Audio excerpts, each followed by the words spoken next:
vamos encerrar a live hoje aqui falando do grupo Mateus, então o GMAT3, falando agora aí a quarta maior varejista do Brasil e mantém lojas de atacado como a Armazém Mateus e varejo com supermercado Mateus, entre outros. Então tá aí no varejo alimentício, mais focado aí em mercado como Carrefour, né? Então, vamos ver o que mais, Pão de Açúcar, Extra, então tá bastante focado mais ou menos nesse setor.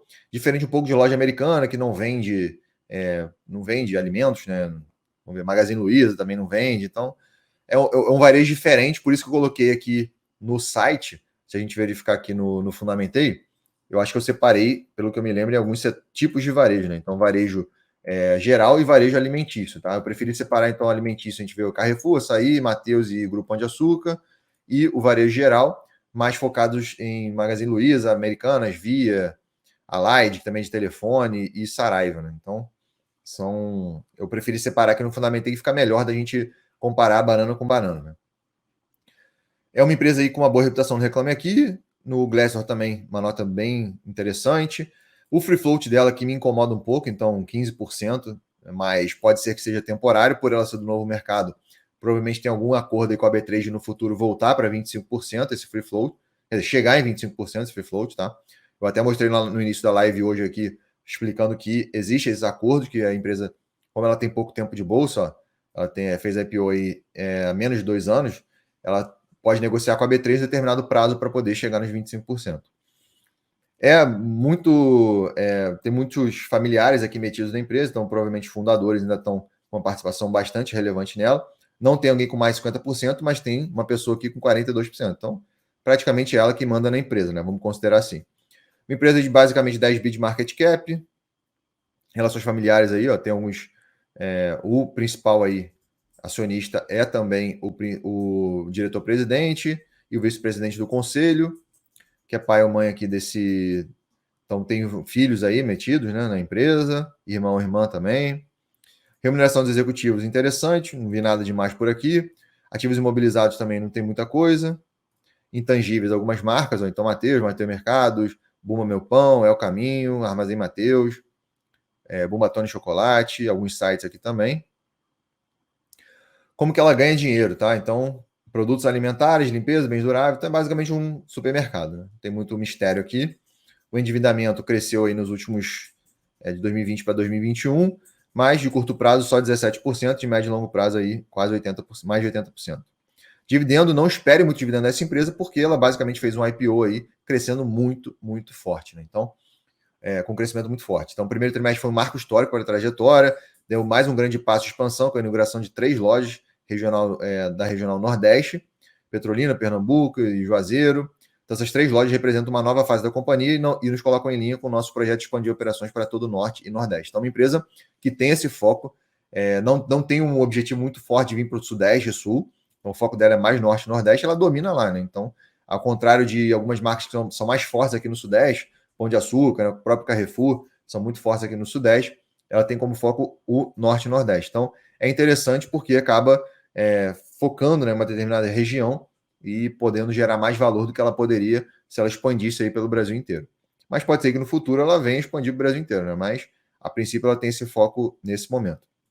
A performance das vendas foi outro destaque positivo, crescimento de 36% de receita bruta, impulsionado pelas inaugurações realizadas no ano. Então, ao invés dela, ela tem um crescimento orgânico forte, que é também através de investimentos. Então, como é que é o crescimento orgânico? Ela vai abrindo novas lojas e, com isso, ela vai aumentando também a quantidade de receita. Tá? Então, ao invés de ela adquirir outras empresas, outras marcas, ela vai fazendo aí o crescimento através do próprio aumento do número de lojas. Tá? Não é considerado tanto orgânico, né? Que orgânico seria mais ou menos aí um crescimento através das mesmas lojas, né, comparando ano contra ano, mas podemos considerar aí também um crescimento orgânico de abertura de novas lojas que não sejam de fusões e aquisições. Tá? Então, realizou 16 inaugurações e encerrou o trimestre com 218 lojas de operação. Né? Mais de 200 lojas é muita coisa. Forte crescimento demonstra que estamos no caminho certo, com estratégia, multicanalidade. Eu vejo que ela está focando no online também um pouco. Durante o trimestre, o grupo observou boa performance das mesmas lojas, crescimento de 12%. Foi o que eu falei, né? Não adianta também crescer somente a receita via novas lojas. Ela tem que crescer também as mesmas lojas. Né? Então, isso é interessante de ver. O EBITDA do período não apresentou ajuste não recorrente e totalizou 262 milhões. Então, pode ver que a margem dela não é muito alta, tá? Mas teve um crescimento de 25%. a margem foi de 5%. Então, praticamente aí 94% da receita vai embora no operacional da empresa e no custo dos produtos. Tá? Então, como é mercado, trabalha com briga de preço e com isso resulta em margem baixa.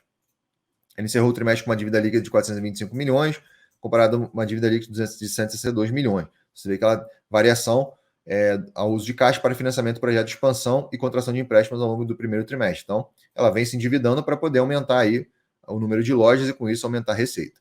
Mas a relação dívida líquida e EBITDA ajustada foi de 0,4, então, muito tranquilo. O fluxo de caixa foi negativo, 259 milhões, em comparação uma melhora de 18%. Os recursos das operações totalizaram 284 milhões, tendo sido consumidos pelo ciclo de caixa negativo, que é comum nas empresas de varejo, tá? Fique de olho nisso, porque não necessariamente é ruim, é só um giro de estoque aí, normalmente, que as empresas fazem, tá? 168 milhões pelos investimentos negativos. E pelos investimentos de 323 milhões. Então, se a gente pegar o capex dela aqui, ó, olha o capex, né? Saiu lá de 200 milhões em 2019 para 1,4 bilhão em 2000, quase 1,5 bilhão em 2021, tá? Então, tá queimando caixa nesse momento. A questão do giro dos estoques também negativo, fluxo de caixa. Então, ela está num crescimento muito forte que está segurando os dividendos por causa desse crescimento, tá? Então, ela decidiu, vamos fazer o IPO, fez lá o IPO em 2020, entrou uma cacetada de dinheiro no caixa aí, né? Saiu lá de 400 milhões para mais de 2 bilhões, isso equilibrou a dívida, então ela ficou com mais dinheiro em caixa do que dívida, já diminuiu bastante esse caixa, principalmente por causa dos investimentos que ela vem fazendo aqui nos últimos tempos. Né? Então, quando você pega aqui o EBITDA e a receita, aquele gráfico maravilhoso, tudo subindo em linha reta, lucro também, batendo recorde, a margem estável aí na casa aí dos 4%, 5%, 6%. O FCO, que, conforme eu falei, acaba sendo distorcido. A dívida líquida aumentou, principalmente por causa dos investimentos que ela vem fazendo, tem que aceitar. E os dividendos zerados, porque o CAPEX, cada vez mais, né? O FCL CAPEX diminuindo, né? Cadê o CAPEX aqui? Olha lá. 1,5 bilhão já de CAPEX, mas para ela continuar aumentando a receita, ela tem que investir, né? Não tem muito jeito. E aproveitou o IPO para isso. É normalmente o que faz sentido a empresa fazer. Mas, como ela tem pouco tempo de bolsa, já caiu metade aí desde o IPO, né? Já caiu 50%, porque apesar daqui do anual a gente vê um crescimento interessante, no trimestral a gente vê uma queda aí e uma estabilização do lucro, né? Então, desde o terceiro trimestre de 2021, esse crescimento vem diminuindo, né? E o lucro vem desabando. O mercado vem batendo nela também por causa disso, ó. Então, nos últimos tempos aí, como tem pouco tempo de bolsa, acaba que o mercado achou que ela ia voar, né? Se aproveitando aí do crescimento da pandemia, a galera aumentando aí com a questão também do auxílio, né? Da pandemia e também do aumento da inflação, e somando isso ao crescimento dela, do aumento do número de lojas, ela teria um resultado melhor do que ela está tendo no momento, né? Mas eu ainda vejo resultados bons, um crescimento aí de receita, de EBITDA interessante, mas tem que entender o momento da empresa, não espere dividendo, espere queima de caixa para um potencial crescimento de receita no futuro, tá?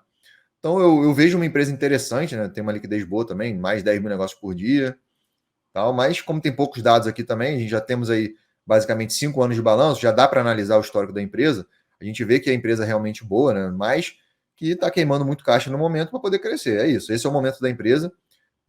A cotação não vem condizendo muito com o crescimento do EBITDA e da receita, mas que o mercado está precificando que não tão cedo deve ver dividendo, e com isso esperava um crescimento um pouco maior dela, né? Mas eu acho que o crescimento está bem interessante, só que, como deve dar uma estabilizada aí nos últimos tempos, por causa da inflação que está pegando aqui no Brasil e no mundo também, né? Não necessariamente ela vai conseguir aí, apesar da receita aumentando, tem que ver a margem também, como é que vai estar essa margem aí no futuro.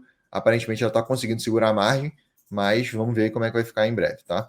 Então eu vejo nesse momento uma empresa boa, eu acho interessante, vou manter minha nota boa aqui, mas concordo com a média da galera. Ela tem um diferencial que é focar em determinadas regiões do Brasil, ao invés de abrir em tudo quanto é lugar.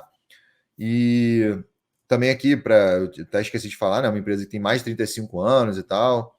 As marcas delas aqui, ó, Mix Atacarejo, Supermercado Mateus, Hiper Mateus, Eletro Mateus e Camino, além de uma plataforma de e-commerce e do aplicativo de descontos, o Mateu Mais. Tem algumas lojas aqui, ó, parte de logística.